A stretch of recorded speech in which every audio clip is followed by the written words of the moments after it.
Everyone loves big fighting robots, right?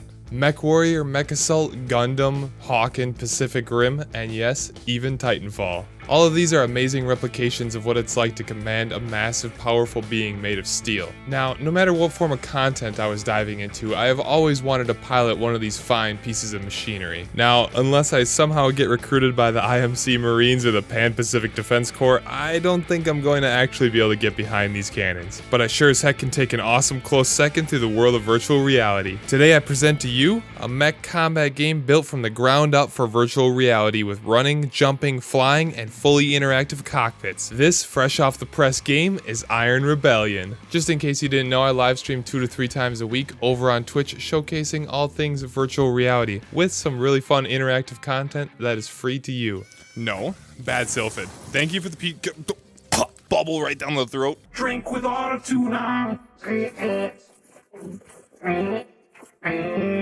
And we got bubbles. Look at guys, we got bubbles in the hot tub. Ooh. So make sure to go hit that follow button over there as well. We also have a Discord, the Stormy Oasis, involving all things virtual reality and more, so feel free to join that as well. All links are in the description down below. Alright, let's get back to the video.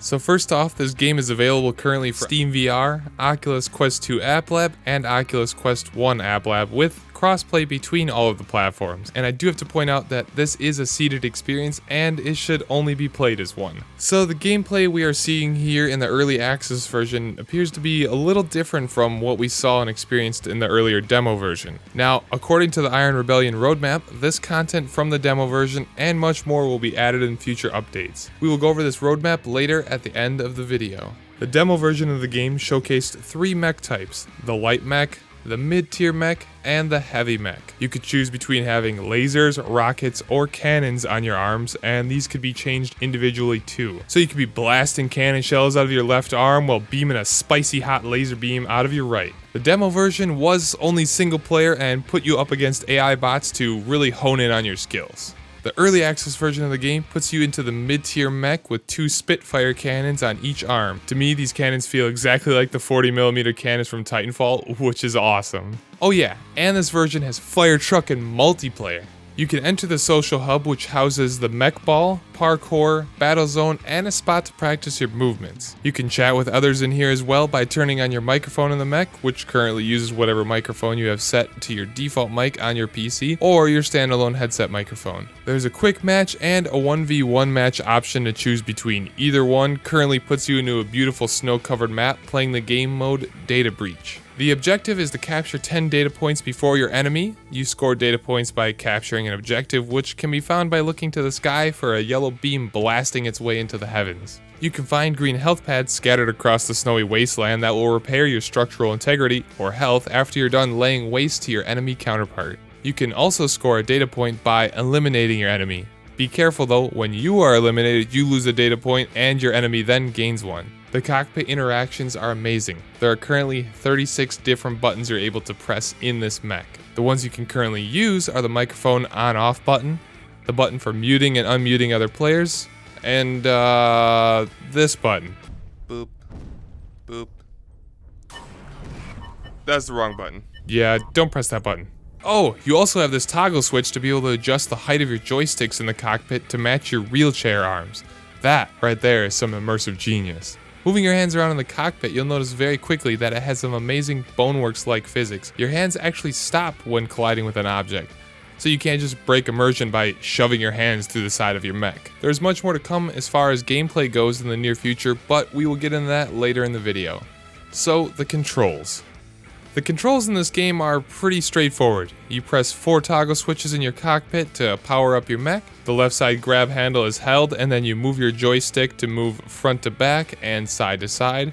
While gripping with your left side, you can press your trigger and you can fly with that. Clicking on your right trigger lets you shoot. To reload your cannons, you pull towards you with your right side physical joystick and it will drop the cannons. It looks something like this. Your right cockpit joystick is for turning your mech left and right. You must move your virtual joystick in the mech and not the real joystick on your controller. I know it seems a bit wonky, but it is something that you get used to fairly quickly, and it's going to be something that you're going to grow to love. The visuals in this game are just absolutely stunning. at least on the PC side of the game. I have not gotten a chance to try the Oculus Quest version of the game as of this moment. I mean, just look at all this intricate detail here in the cockpit. The snow falling everywhere, the beautiful destruction as you pulverize your opponents into fresh scraps for the local Pepsi facility. It's an absolutely breathtaking time that is for sure to satisfy your graphical needs. So, my final thoughts on Iron Rebellion. With seeing the content that the alpha version of this game had and the roadmap for the game in the near future, I think this game is going to be an absolute blast and a staple in the mech game genre. Speaking of the future roadmap of the game, this is what the current roadmap looks like. In the early access version here, we will get 3 new weapon classes: the Energy and Beam, the homing rockets, and the rapid fire ballistics. And they're going to be implementing the 4v4 multiplayer that we talked about earlier, more cockpit functionalities, 3 new mech weight classes that were in the alpha build of the game, 2 new maps, the new game mode, and directional jump jets. So that's going to be pretty cool there. When the full multiplayer 1.0 of the game launches, there's going to be a total of 9 mech classes, 12 different weapons, 3 maps, mech modules, consumables, passive systems, swappable engines, armor classes, and even more new game modes. And the roadmap goes on to talk about Steam support, HOTAS support, haptics, motion jays, custom paint jobs, talking about different types of multiplayer modes, talking about new cockpits for each weight class. This roadmap for the future seems to be pretty legit, so I'm excited to see where this game goes. As it sits right now, it is a lot of fun to play, but it is still lacking some content.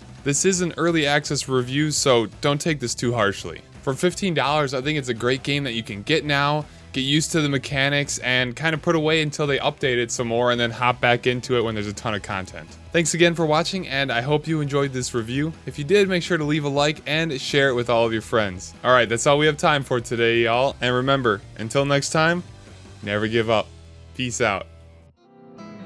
When my friends go, it was simple. When the ends low, switch the tempo. I got right, I got heart, I won't die, I'ma fight. I go down, bet I strike, I go hard day and night, yeah.